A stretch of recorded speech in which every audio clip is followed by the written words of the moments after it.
Տիգրանաշեն, իմ թիկունքում գյուղի մարդիկ են իրենց խնդիրներով, բազմաթիվ հոգսերով։ Եթե մի քանի քայլ առաջ գամ, կենսական գիծն եմ։ Հայաստանը Սյունիքին Իրանին կապող գլխավոր ճանապարհը եւ ամենամեծ մտահոգությունը ամեն անգամ, երբ օրակարգում կրկին, այսպես ասած, անկլավների հարցն է հայտնվում։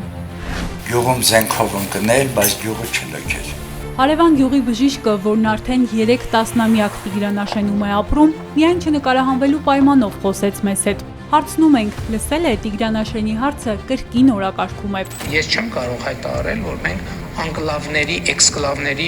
թեմայից հրաժարվում ենք կամ կարող ենք հրաժարվել։ Անհաստատուն մարդ է։ Մի օր անձև, մի օր ամպրոպ, մի օր պայծառարև, ինքն էլ չի հասկանում։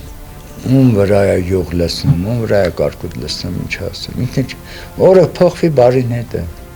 Այդ պահին է դա ասել։ Պատերազմից հետո 2021-ին, երբ Բաքուն անկլավների հարցներ օրակարգ բերում, Հայաստանի ղեկավարը իրավական հիմքեր էր պահանջում։ Ադրբեջանը փոխանցել է դրանք, թե ոչ, հայտնի չէ։ Հիմա արդեն Նիկոլ Փաշինյանն առաջարկում է հարևանին բարի կամքի ժեստ անել ու Տիգրանաշենն օրինակ առանձնացնել Հայաստանի քարտեզում։ Ինչև առանձնացնելը Տիգրանաշենցի բժիշկը Նիկոլ Փաշինյանին առաջարկում է պատմության էջերը թերթել։ Իսկ գյուղը երբևիցե ադրբեջանական գյուղ չի եղել,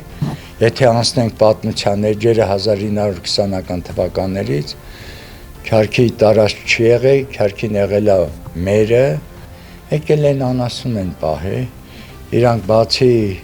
անասնապահությունից ուրիշ բան չեն ունեցել։ Համագյուղացուն հանդիպելիս հաստատ թեժ բանավեճի կբռնվեր գյուղի դպրոցի ուսուցչուհին Տիկին Ազատուհին։ Հարազատ բնակավայրի մասին նրա գիտելիքները խիստ տարբերվում են համագյուղացու մտքերից։ Տիգրանաշենը հայկական է, թե ադրբեջանական։ Անկլավ է ադրբեջանական։ Ես այստեղով որ գնում էի փոքր ժամանակս տրանսպորտով, այստեղ թուրքերը խաղում էին լամուկները։ Որ թվականից է Տիգրանաշենը դարձել ադրբեջանական։ Ամբողջ 70 խորհրդային տարիներին Ստալինի, Լենինի օրոք սա եղել է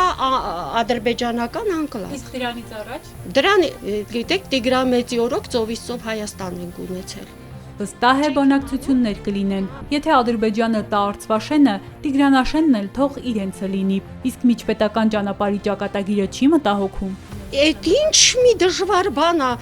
կամ պայմանագրով էլի միջով կգնա ոնց որ խորհրդային տարիներին ես գնում եի գալիս էի այստեղով թուրքերի միջով,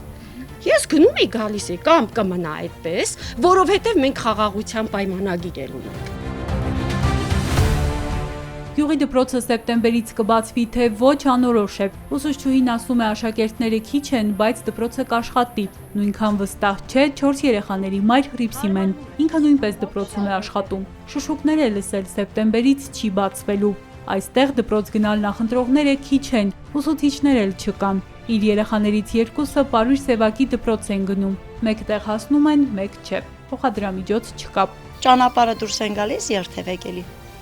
Հիմա մեքենա է, կպատայի կգնան, չէ, շատ ժամանակներ չեն էլ գնում, որտև տրանսպորտ չկա, այս երեխան միջև գնում հասնում անդե երկրորդ ժամին է հասնում ընդեղ։ Հրիփսիմեն վրդովում է, երբ լսում է Տիգրանաշենի ճակատագրի մասին անհասկանալի խոսակցությունները։ Թող ամեն մեկը մտածի, որ էս իր տունն է, դու քո տունը կթողես գնաս ուրիշ տեղ ապրես, ղեկավարը այդ մտածելակերպը պիտի չունենա։ Ինքը պիտի մտածի յուրաքանչյուր հայի, յուրաքանչյուր երեխու, այս փուչուր երեխու ապագայի մասին ինքը առաջին հերթին պիտի մտածի։ Ուր գնաս քո հողից։ Գնաս որ թուրքին տեղ տաս, թուրք եկա մտավ հետո։ Թող մեկ իրենց փոքրիկ գյուղի մասին հիշեն, տեղն իմանան, ասում է։ Գան, տեսնեն ինչպես են ապրում, ինչ հոգսեր ունեն։ Հետո միայն որոշեն իրենց ճակատագիրը։ Գյուղում քիչ չեն կողպված դարպասները։ Մի քանիսը թակեցինք, հակառակ կողմից արձագանքող չկար։